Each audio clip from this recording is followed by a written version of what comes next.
Ito, kararating lang namin dito sa Monte Maria. Ito ang Monte Maria. Yun.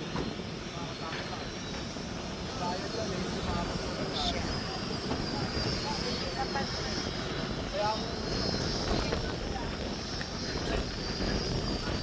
Nandito yung glass walk andun sa taas. Tapos,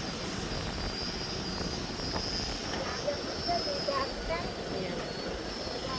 Ayan si Piola. Andiyan sa likod niya si Bolet. Ayan. Ang gandang vlogger, naka-baby pig. Monte Maria, yakita ko. Ang ganda naman ng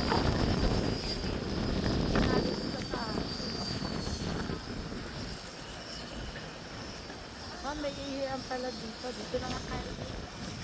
Hindi ko nadala yung aking tripod Ito, pambabae. para hindi ako nagaganto. Maiihi muna ako. Ito pala ang tingin.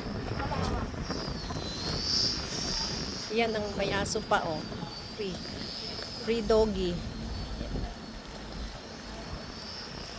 Maganda siguro pumunta dun sa taas. Ayun yung glass walk. Sa pero guys, mag-wash yung sa Monte Maria. Bye for now.